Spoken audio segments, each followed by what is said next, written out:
É a visão do indivíduo como autoridade dominando o Estado e a visão social-democrata é do Estado dominando o indivíduo. Portanto, o equilíbrio da democracia está dentro destas duas visões. O centro é composto de um viés de centro-esquerda, que é social-democrata, e um viés de centro-direita, de acordo com a classificação, que é o liberal-democrata. Isto no Brasil está falhando, porque todo mundo quer ser de esquerda. Eu sou um liberal-democrata de centro-direita, assumido. Quais são os 3 pontos positivos que o senhor acha do atual governo de São Paulo, do Geraldo Alckmin? E quais os 3 negativos que o senhor poderia levar? Do atual, o governador Geraldo Alckmin. Da gestão. Da gestão.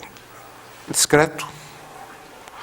Montou uma equipe discreta, né? Não existe aí grandes figurões, que procurou fazer uma gestão correta dos recursos públicos, exatamente fazendo uma gestão orçamentária, dentro do possível, que gerasse mais recursos para investimento e menos recursos para custeio. Segundo, ao contrário do Covas, ele passou a ser mais rigoroso na política de segurança pública, que, aliás, está lhe custando uma crítica muito cruel, né, de alguns setores do seu próprio partido. Mas ele conseguiu romper com aquele domínio que havia dentro dos setores policiais de São Paulo, a tal focinheira. E o terceiro ponto é o processo da visão de começar, embora tardiamente, né, porque Covas retardou muito isso, o problema de começar a aliviar a pressão fiscal em cima da produção do Estado de São Paulo, que perdeu para outros estados incrivelmente. Portanto, ele começou um trabalho de recuperação. Esses são os 3 pontos fundamentais. Os positivos. Positivos. E os negativos? Os negativos são decorrência desse passado, exatamente pelo fato, como foi deixado o aparelho policial no Estado de São Paulo e o aumento da criminalidade. O segundo ponto foi exatamente a demora de teimosamente lembrar do fisco e não lembrar do contribuinte, tá certo? Teimosamente que fez São Paulo perder posição no cenário global. E o terceiro ponto negativo foi exatamente não ter colocado São Paulo na liderança do processo de desenvolvimento do país. E o senhor acha que o ex-governador Markov teve culpa nesse processo? Pelo estilo dele, sim. Ele era um pouco carro preso. Embora seja um sujeito honesto, dentro do princípio de sanear as finanças do Estado, de moralizar as finanças do Estado, sobre este ponto de visão mais larga, ele não a teve, não. Muito bem. Vamos voltar um pouquinho aqui na visão mais global do país. Na sua percepção, quais seriam as principais medidas, ou pelo menos uma ou duas principais medidas a serem tomadas numa verdadeira reforma tributária? Eu não faria a reforma tributária primeiro. Eu faria a reforma fiscal primeiro. Tá certo? Então, dentro desse princípio, eu partiria urgente para esta reforma fiscal, levantando a bandeira do municipalismo. Ou seja, nós teríamos que ter os 5.000 prefeitos ao nosso lado para poder fazer as pressões necessárias junto com a população. Nos países ricos, a maior parte dos impostos incide sobre a renda e sobre a propriedade. Para desonerar os gastos com consumo que penalizam mais os pobres, o senhor aceitaria aumentar a tributação da renda e propriedade? Olha, isso é viável? A tributação da renda e da propriedade, você tem limitações. exatamente para que você possa incentivar sempre a renda que invista e reinvista. O país precisa de permanentemente investimentos. E esses investimentos é que fazem você crescer em termos de desenvolvimento. Agora, quando você penaliza excessivamente o consumo, né, você, de um lado, esconde do cidadão o papel dele de investidor, reduz a capacidade de consumir, porque você transfere a renda do consumidor para o Estado. E, no caso do imposto sobre propriedade ou imposto sobre a renda, ele tem um limite que é para manter o incentivo do investimento. Você quer aumentar a arrecadação? Promova o desenvolvimento. Você aumentar a arrecadação punindo o desenvolvimento é tiro na água. Então, reforma fiscal, antes de mais nada, urgente agora? Sim. Antes da tributária. A tributária é consequência dela. E a Previdência Social? O déficit dela vem crescendo enormemente, de uma forma explosiva. O que se pode fazer? Que reformas fundamentais se poderia fazer para resolver esse problema tão grave? Eu lamento profundamente que o governo Fernando Henrique Cardoso tenha perdido a grande oportunidade da história. Porque quando foi criado o Plano Real, se naquele primeiro dia ele falasse, gente, todos os direitos adquiridos, que eu chamo de privilégios adquiridos, serão mantidos. Daqui para frente, a regra é esta. Quem tiver investido, tem. Quem não tiver investido, não tem.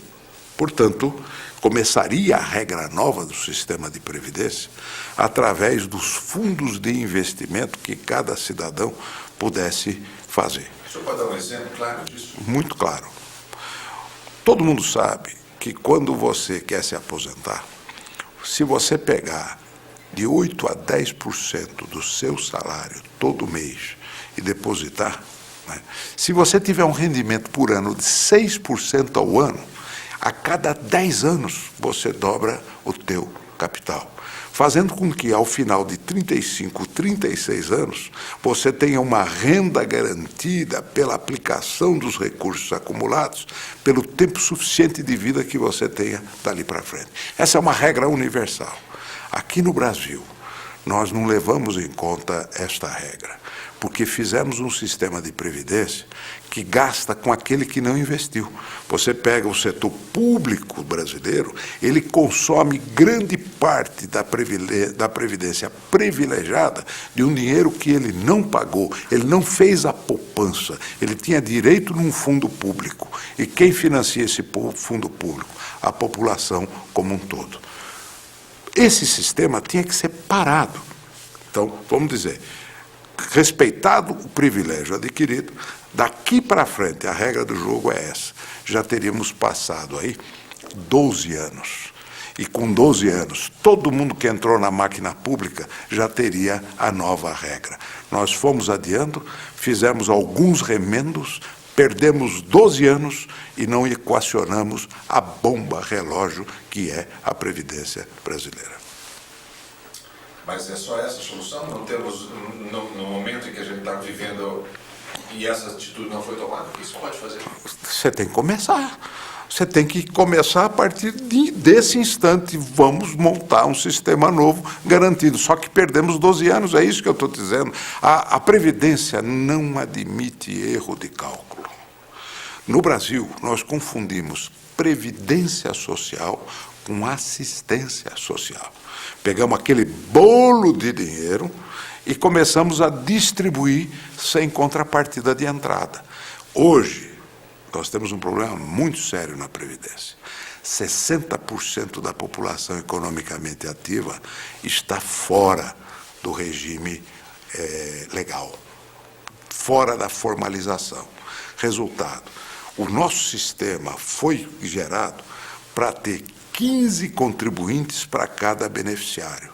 Hoje você está com menos de 2 contribuintes para cada beneficiário. O sistema explodiu e nós estamos jogando a sujeira para debaixo do tapete. E o senhor acha que as aposentadorias e pensões deveriam ser desvinculadas do salário mínimo?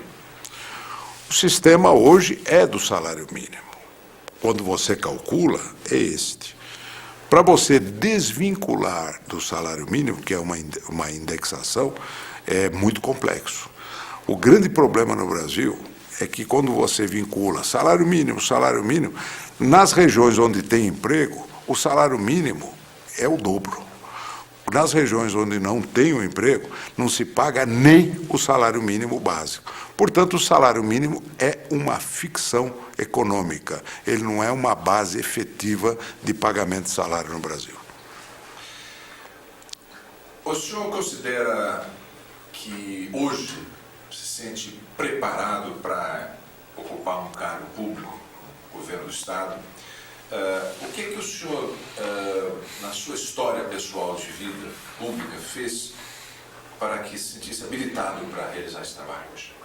Olha, eu sou o misto do administrador privado, de sucesso, porque eu já comando a empresa que é de minha família há mais de 36 anos. Quer dizer, que eu recebi do meu avô. E ela está sobrevivendo no mercado muito difícil. Portanto, na condição de administrador e formador de equipe, a iniciativa privada me deu esta visão. Segundo, como administrador público, fui presidente do Banco de Desenvolvimento do Estado de São Paulo, fui secretário dos Negócios da Agricultura e Abastecimento do Estado de São Paulo, fui presidente e ainda sou presidente da Associação Comercial, mas já fui lá no passado também. Fui presidente de uma confederação de associações comerciais, fui presidente do Conselho do SEBRAE e responsável pela implantação do Simples em todo o Brasil, fora a minha participação política como parlamentar constituinte, onde coloquei o artigo 179, que cria o tratamento diferenciado para as pequenas empresas, e o parágrafo 5º do artigo 150, que obriga a comunicar ao cidadão de que ele é contribuinte quando está comprando um produto. Portanto, a minha vivência, tanto no setor público, executivo, legislativo, e como executivo do setor privado, e como empresário cívico nas entidades de classe, me deu um grande preparo para poder ser um administrador público eleito pelo voto do povo. E qual é o seu projeto?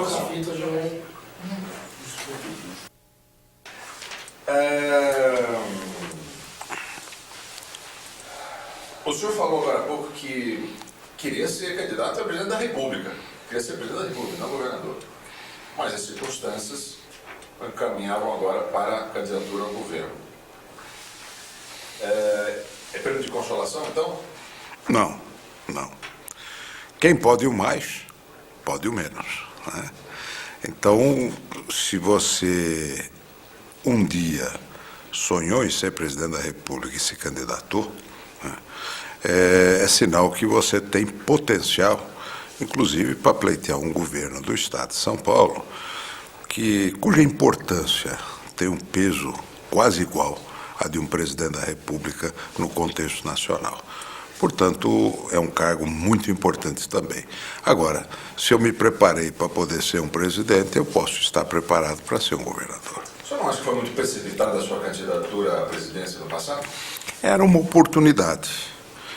Era uma oportunidade, na época, Odilon, ficava muito claro que viria o novo, né? Eu sempre discutia com o pessoal de mídia, porque eles vinham e falavam, não, porque olha aqui, o PMDB é doutor Ulisses, PDT é o Brizola, o PDS é o Maluf, e botaram todo mundo nos escaninhos. Eu falei, mas perguntaram para o povo se é esse o produto que eles querem? A eleição é solteira, é uma eleição única para presidente da República. Essa eleição é de produto, não é de máquina. Não é um partido que vai fazer um candidato, é um candidato que faz um partido. Até eu usava a expressão na época, muita gente não gosta que eu compare com produto, mas na verdade eu estou tratando de visão. O mercado político, ele se comporta muitas vezes como um mercado econômico. Você tem alguém que você vai colocar e tem o eleitor que é o consumidor que consome ou não, vota ou não. Na época eu usava a expressão que quem fez a Grendene foi a Melissa, e não a Grendene que fez a Melissa. Foi um produto bem bolado que gerou uma grande fábrica, né? Nesta eleição de 1989, era praticamente idêntico. Seria o personagem novo que iria escrever uma nova história política. Tudo estava indicando dentro das pesquisas. Portanto, eu resolvi ver nessa oportunidade de poder entrar, e em determinado momento da campanha deu até um suadouro no restante das outras estruturas, porque exatamente a gente estava interpretando aquele perfil de renovação. Muito bem. Então, hoje, visando São Paulo, qual seria o seu projeto para São Paulo?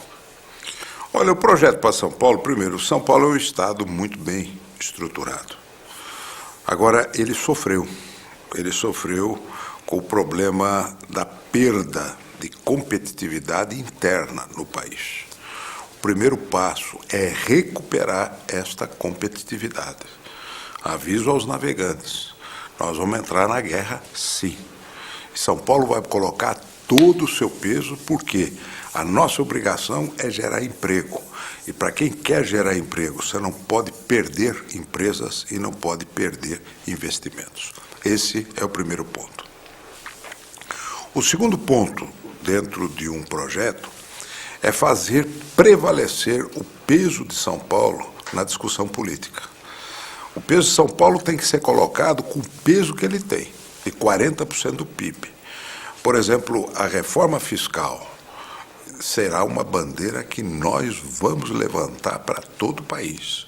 E como governador de São Paulo, nós vamos pegar essa bandeira para correr o país inteiro, para gerar massa crítica, para poder forçar o Congresso Nacional e o novo presidente eleito a partir para essa ideia.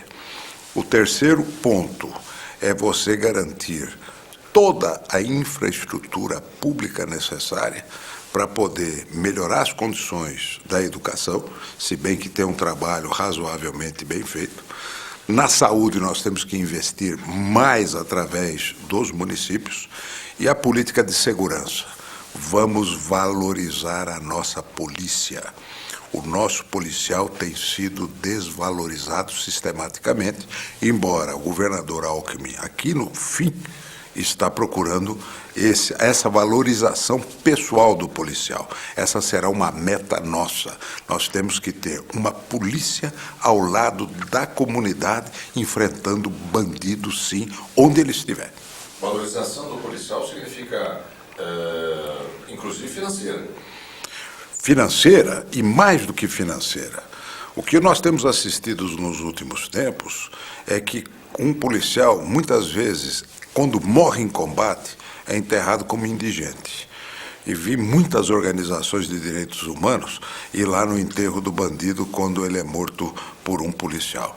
Eu acho que quando o bandido mata o policial, nós temos que dar o tratamento a ele e à sua família. Nós vamos, inclusive, convidar a comunidade, como existe lá nos Estados Unidos. Você pensa que Nova York foi só tolerância zero? Foi não. Foi um engajamento efetivo da comunidade no combate ao crime, valorizando a sua polícia.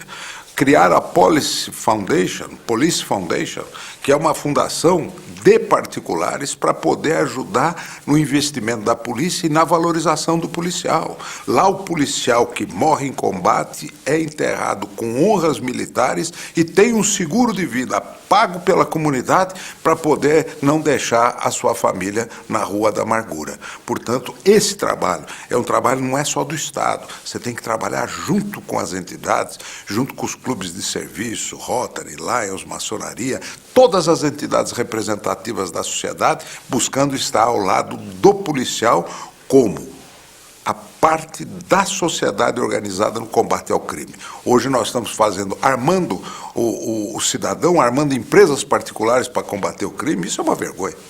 Mas, já que o senhor citou Nova York, por exemplo, um dos pontos importantes do prefeito Giuliani, lá em Nova York, dessa tolerância zero, era inclusive em relação aos flanelinhas, aqueles que pedem dinheiro nas esquinas, porque ele dizia que aquilo era simplesmente a ponta do iceberg, que estava tudo conectado no mundo do crime.